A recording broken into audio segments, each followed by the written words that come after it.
Assalamualaikum. I hope you all will be absolutely fit and fine. So this lecture is about the excretion and excretion in plants.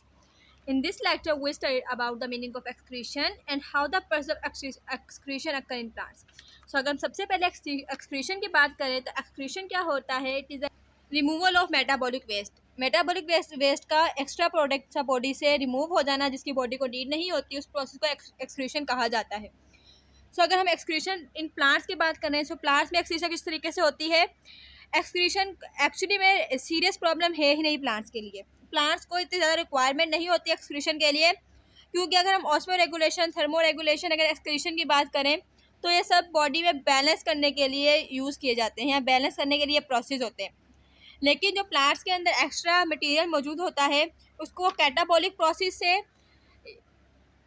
या फिर जो है इनकी वजह से किसी एनिमल्स के अंदर वेट और मास जो है वो सेम होता है, इस प्रोसेस की वजह से इसके अंदर ज़्यादा नीड नहीं होती है एक्सक्रीशन करने की वजह से, क्योंकि जो मेटाबॉलिक वेस्ट है वो बहुत ज़्यादा स्लो होते हैं. इतने ज़्यादा इनकी मिकदार ज़्यादा हाई नहीं होती है वेस्ट प्रोडक्ट बनने की, तो इसलिए भी इन्हें ज़्यादा नीड नहीं होती है. ग्रीन प्लांट्स के अंदर कोई भी नाइट्रोजीनियस वेस्ट एक्सक्रीट नहीं करते हैं ग्रीन प्लांट्स, जबकि क्या कर दे recycle breakdown products of nitrogenous metabolism. Nitrogenous metabolism के प्रोडक्ट को वो रिसाइकल कर लेते हैं, क्योंकि नाइट्रोजन मेटाबॉलिज्म जब होता है तो ब्रेकडाउन होता है, तो क्या करते हैं उन प्रोडक्ट्स को, जो ब्रेकडाउन हुए हैं उन प्रोडक्ट्स को रिसाइकल कर लेते हैं. सो हमने एक्सक्रीशन के बारे में जाना है. It is the removal of metabolic waste. Simply इसको इसी तरीके से डिफाइन किया जाता है. एक्सक्रीशन प्लांट्स में हमने इसका थोड़ा ओवरव्यू पढ़ा है कि किस तरीके से उनको रिक्वायरमेंट नहीं होती एक्सक्रीशन की.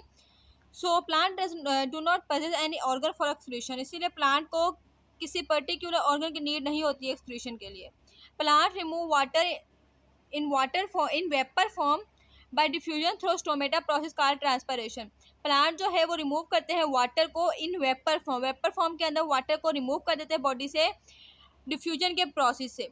सो डिफ्यूजन होती है स्टोमेटा के अंदर और ये प्रोसेस कहलाता है ट्रांसपायरेशन, जिसके अंदर डिफ्यूजन स्टोमेटा के अंदर डिफ्यूजन होती है और एक्स्ट्रा वाटर जो है वेपर फॉर्म के अंदर बॉडी से रिमूव हो जाता है. Some land plants excrete water from point called hydathodes found at the margin and the tip of leaves.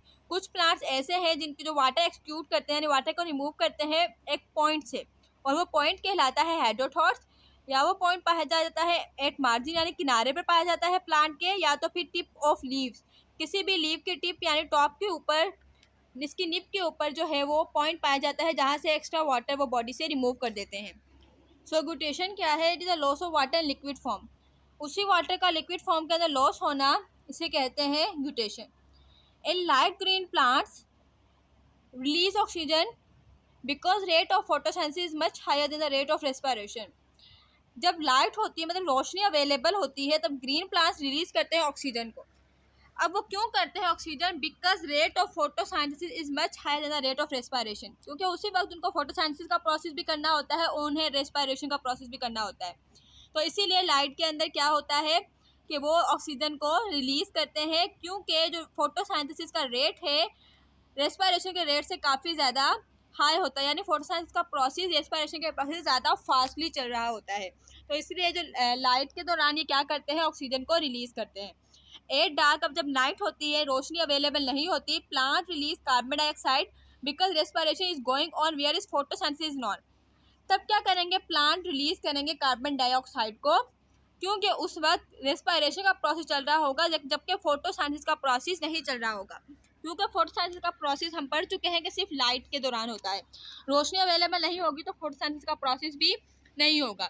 इसीलिए क्या होता है, जब डार्क होता है, नाइट होती है, प्लांट रिलीज करते हैं कार्बन डाइऑक्साइड को, क्योंकि वहाँ पर रेस्पिरेशन चल रही होती है लेकिन फोटोसिंथेसिस नहीं चल रही होती. Iron present in excessive concentration combined with organic compounds and are deposited in dead cell. Ion जो प्रेजेंट होते हैं एक्सेसिव कंसनट्रेशन होती है उनकी, मतलब जो आयंस ज़्यादा मिकदार में मौजूद होते हैं प्लांट्स के अंदर, वो कंबाइन हो जाते हैं विद ऑर्गेनिक कंपाउंड के साथ कंबाइन हो जाते हैं and are deposited in dead cell, और वो डिपॉजिट हो जाते हैं यानी दाखिल हो जाते हैं डेड सेल्स के अंदर. इस तरीके से जो एक्सेसिव कंसनट्रेशन है आयंस की वो भी बॉडी से रिमूव हो जाती है. So this was the excretion in plants को वैसे तो एक्सक्रीशन की इतनी नीड नहीं पड़ती है उनके कैटाबॉलिक प्रोसेस की वजह से और उनके कुछ वेट की वजह, बॉडी वेट की वजह से या मास की वजह से. उसके अलावा जो है हमने जाना कि ग्रीन प्लांट्स के नाइट्रोजनस वेस्ट प्रोड्यूस नहीं करते हैं, और फिर अगर कोई एक्स्ट्रा वाटर या आयंस वगैरह होते हैं बॉडी से तो किस तरीके से वो रिमूव करते हैं अपनी बॉडी से। So this was the simple topic about excretion in plants. I hope कि आपको समझ में आ गया होगा। अपना ख्याल रखिएगा। अल्लाह हाफ़िज़।